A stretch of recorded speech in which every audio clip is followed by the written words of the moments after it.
Salut les petits curieux. Aujourd'hui, on va plonger dans un sujet électrisant et fascinant. Vous avez sûrement déjà vu des éclairs zébrer le ciel lors d'un orage, mais savez-vous vraiment ce qu'est la foudre? Aujourd'hui, on va parler d'un phénomène aussi fascinant qu'impressionnant. La foudre. La foudre, c'est cette lumière vive et soudaine qui illumine le ciel pendant les tempêtes. Mais ce n'est pas seulement un spectacle visuel, c'est aussi un phénomène naturel complexe. Imaginez un éclair lumineux qui zèbre le ciel en un instant. C'est un phénomène qui peut être à la fois beau et terrifiant. La foudre peut frapper n'importe où, et elle est capable de produire une énergie immense en une fraction de seconde. C'est ça, la foudre. Mais d'où vient-elle? Comment se forme-t-elle? Pour comprendre cela, il faut d'abord se pencher sur les conditions atmosphériques qui permettent à la foudre de se produire. La foudre est une énorme décharge électrique qui se produit dans l'atmosphère. Elle se forme lorsque des charges électriques s'accumulent dans les nuages et finissent par se libérer sous forme d'éclairs. Elle se manifeste par un éclair lumineux et un bruit impressionnant. Le tonnerre. Le tonnerre est en fait le son produit par l'onde de choc de l'éclair qui réchauffe l'air environnant à une température extrêmement élevée. Mais attention, la foudre n'est pas un phénomène magique, c'est de la science. Pour comprendre comment elle se forme, il faut examiner de plus près ce qui se passe à l'intérieur des nuages. Pour comprendre la foudre, il faut d'abord parler des nuages. Les nuages jouent un rôle crucial dans la formation de la foudre, en particulier les nuages de type cumulonimbus. À l'intérieur de certains nuages, appelés cumulonimbus, il y a un véritable balai de particules de glace et de gouttelettes d'eau. Ces nuages sont souvent associés aux orages violents et sont le théâtre de nombreux phénomènes électriques. Ces particules, en se déplaçant, se frottent les unes aux autres et créent de l'électricité statique. Ce frottement génère des charges électriques opposées qui s'accumulent dans différentes parties du nuage. On va voir ça de plus près dans la prochaine section. Nous explorerons comment ces charges électriques se déplacent et finissent par provoquer un éclair. Restez avec nous pour découvrir les secrets de la foudre. Vous avez déjà frotté un ballon sur vos cheveux, n'est-ce pas? C'est une expérience amusante que beaucoup d'entre nous ont faite dans notre enfance. Et après avoir frotté le ballon, avez-vous remarqué qu'il attirait ensuite de petits bouts de papier? C'est comme si le ballon devenait magique, capable de soulever ces morceaux légers sans les toucher. Ce phénomène fascinant est en fait de l'électricité statique. Lorsque vous frottez le ballon contre vos cheveux, vous transférez des électrons du ballon à vos cheveux, créant ainsi une charge électrique. Dans les nuages d'orage, c'est le même principe, mais à une échelle beaucoup plus grande. Imaginez des milliards de particules se frottant les unes contre les autres à l'intérieur des nuages. Les particules dans le nuage se chargent électriquement, certaines positivement, d'autres négativement. Ce processus est similaire à ce qui se passe avec le ballon et les cheveux, mais à une échelle colossale. Les charges positives s'accumulent en haut du nuage, et les charges négatives en bas. Cette séparation des charges crée une énorme tension électrique à l'intérieur du nuage. Et comme les charges opposées s'attirent, une énorme tension électrique se crée entre le nuage et le sol. Cette tension est si puissante qu'elle peut provoquer une décharge électrique spectaculaire. Quand cette tension devient trop forte, c'est le clap de fin. Une décharge électrique massive se produit, libérant une énergie incroyable.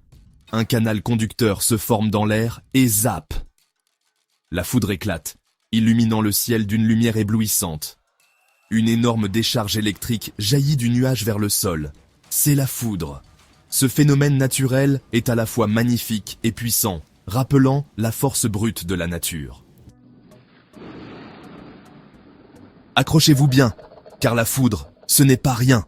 Saviez-vous qu'un éclair de foudre peut atteindre une température de 30 000 degrés Celsius?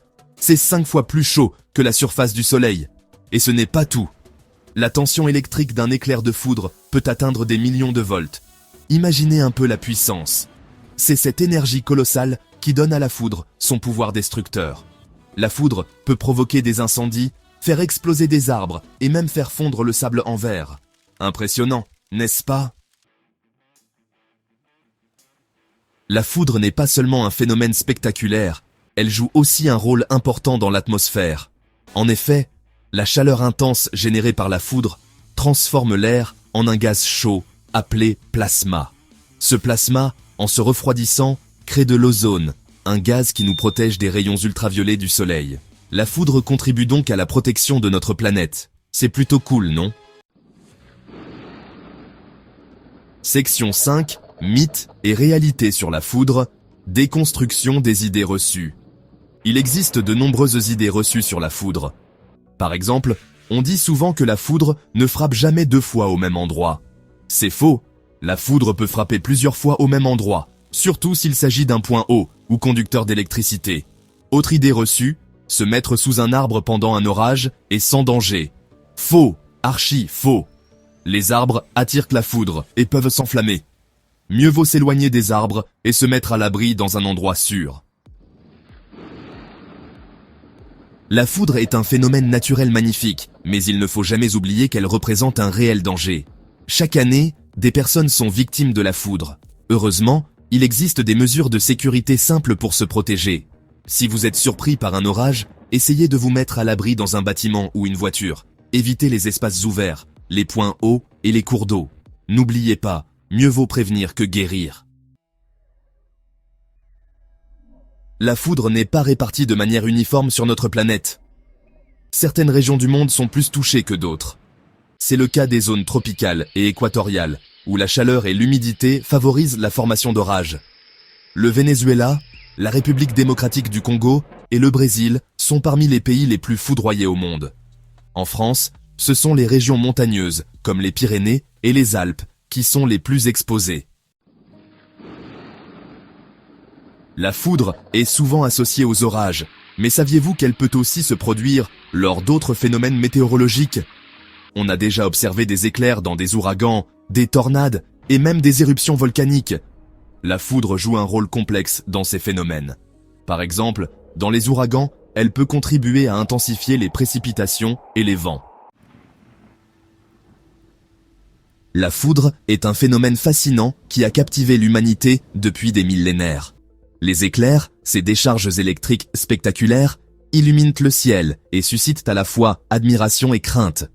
Ce phénomène naturel continue d'intriguer les scientifiques. Grâce aux nouvelles technologies, comme les radars sophistiqués et les capteurs de haute précision, les chercheurs font constamment de nouvelles découvertes sur la foudre. Par exemple, ils ont récemment découvert que la foudre peut produire des ondes électromagnétiques très puissantes, capables de perturber les communications radio et même d'endommager certains équipements électroniques sensibles. Ces ondes peuvent voyager sur de longues distances, affectant des zones bien au-delà de l'endroit où la foudre a frappé. Les scientifiques travaillent également sur des systèmes de détection et de prévision de la foudre de plus en plus performants. Ces systèmes utilisent des réseaux de capteurs pour détecter les éclairs en temps réel et prévoir leur trajectoire. Cela permet de mieux protéger les infrastructures critiques, comme les centrales électriques et les aéroports, et de prévenir les accidents.